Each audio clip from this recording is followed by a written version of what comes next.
All right, let's have a little instructional game. My opponent starts with d4, and I'll respond with knight to ef6. This is a 10-minute game with no increment. My opponent plays c4, aiming to follow up with knight to c3 and then push e4. I'm going to play g6. Knight to c3 is played. He's ready to play e4. Here I play bishop to g7. This is what we call the King's Indian defense. I'm letting him play e4. He takes the center, but I'll have a quick development on my king side. And then I'll start counterattacking in the center. He plays bishop to g5. For now, I'll play the pawn to d6. He still doesn't play e4. He plays knight f3, and now I'm going to do kingside castling. And now I'm going to focus on counterattacking his center. So I'm going to look at which move. First, I'll consider the move e5, then the move c5. The moves that strike, d5 is harder to achieve because he has the two pawns. So if I were to play e5, he could then take my pawn, and I would immediately recapture. Subsequently, he could exchange queens, and then with a clear advantage, win the vulnerable pawn on e5.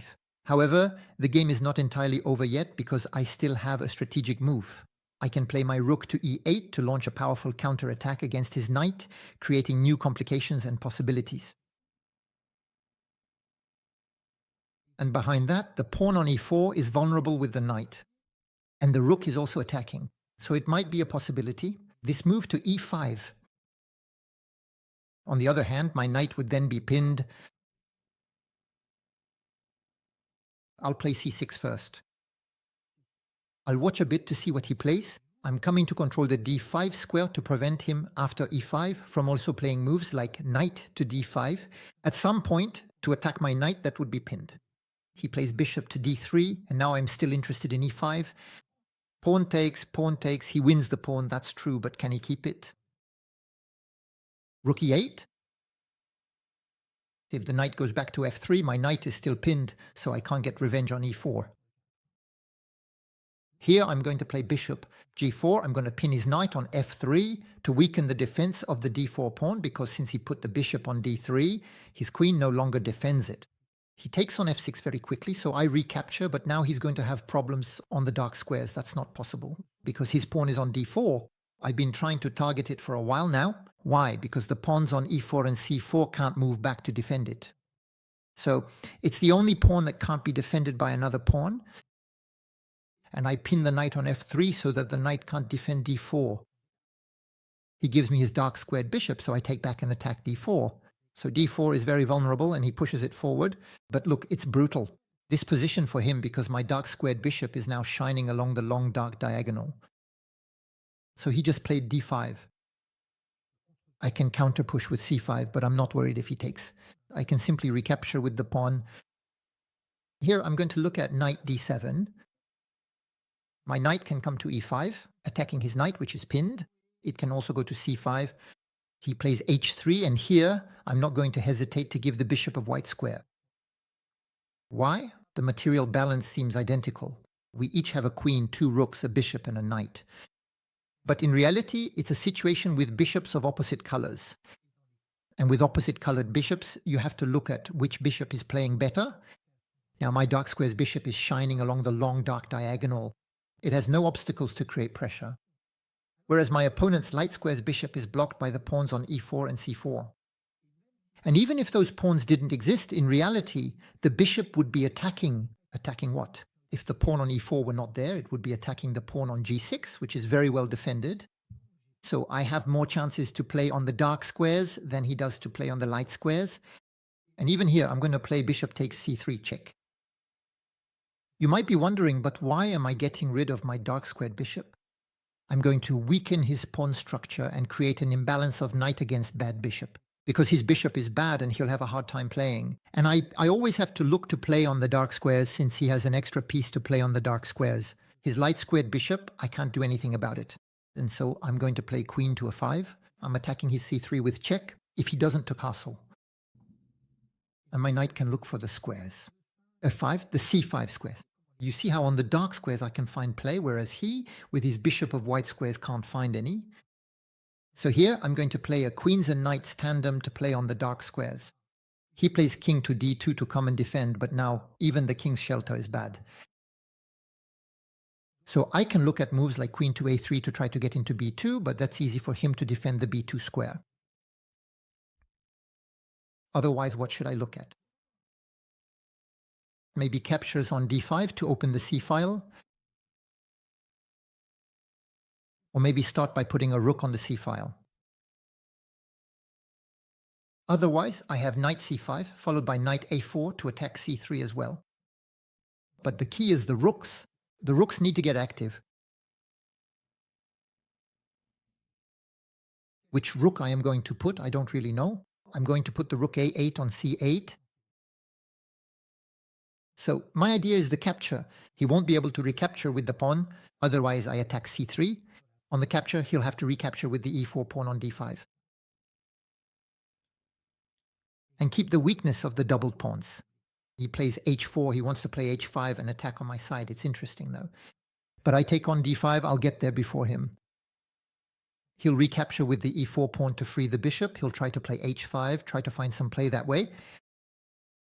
But I've got the move. Knight to e5, which will attack the queen, attack his bishop, attack c4, all while defending g6. On the other hand, I mustn't play. h5, he'll play g4, and he'll crush me too quickly. My castling.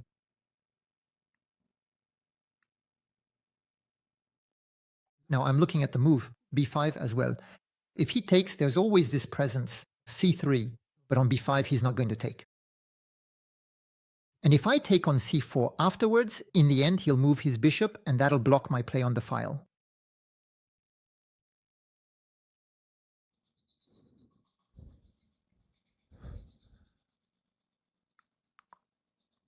He'll manage to play h5 and open the file. So he's actually playing pretty well. He's starting to find some play. I'm going to have to be precise.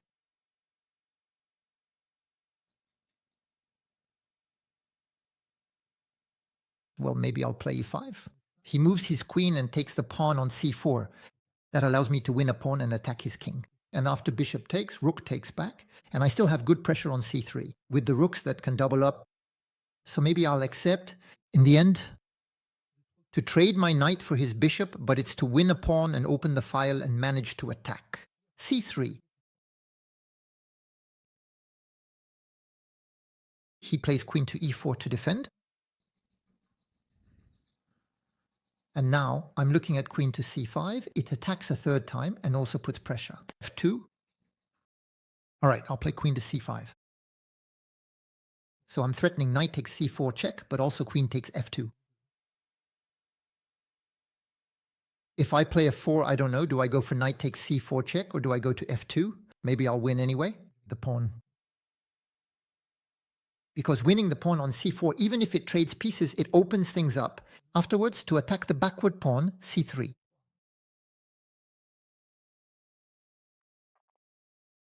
And he plays f4.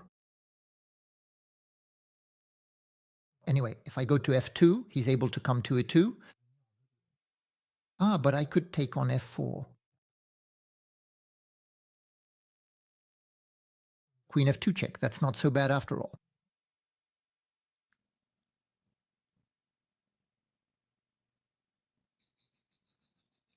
It's not so bad. If he puts the queen, I take the pawn on f4. On queen f2, if he puts the bishop, I can go knight takes c4, check. Or maybe even just take everything to attack his queen. On queen f2, if he moves his king, where is he going to go? It's not obvious.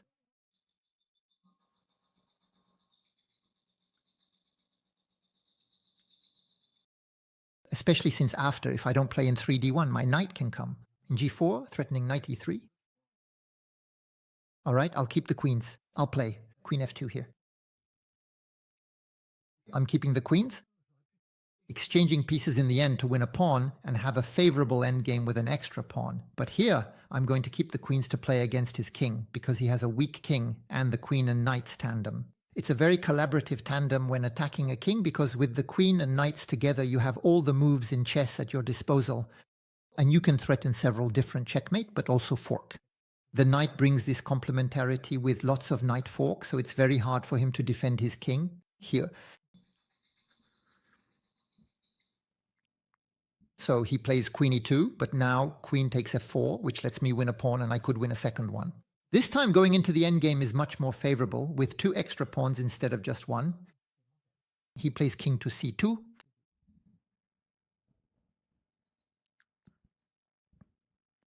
And so I can take on c4 and win a second pawn.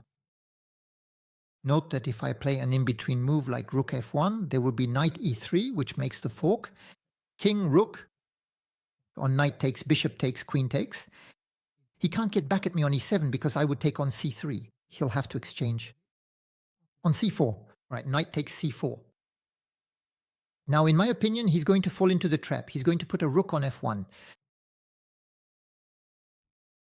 But he has time, so he might still manage to get that.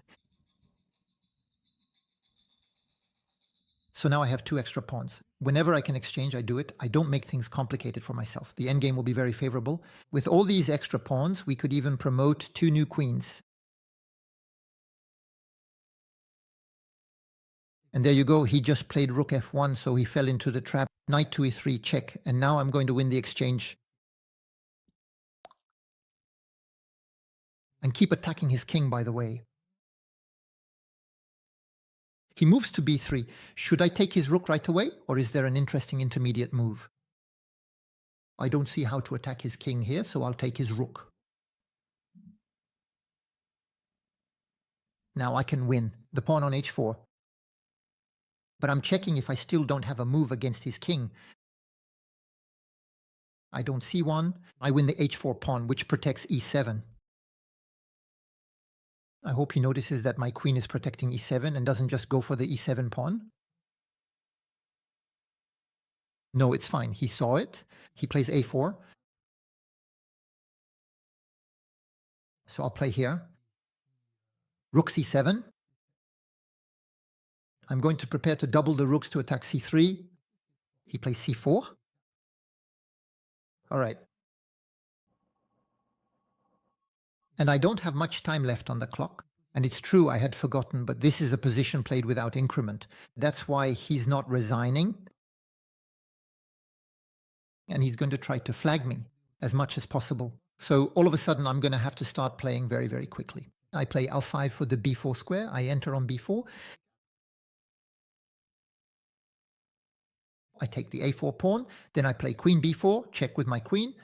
And then I push the pawn to the a4 square. Queen c3.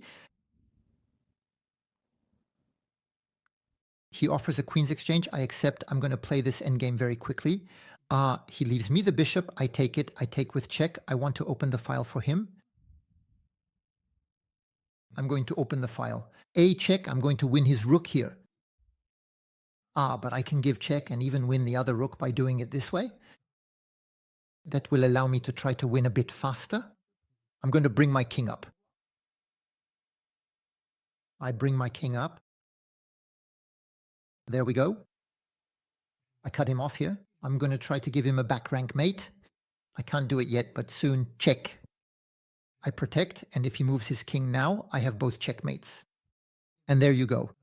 So as you can see, the computer gives me 96% accuracy versus 91% for my opponent. I hope the video was informative or entertaining, and we'll see each other soon for new adventures.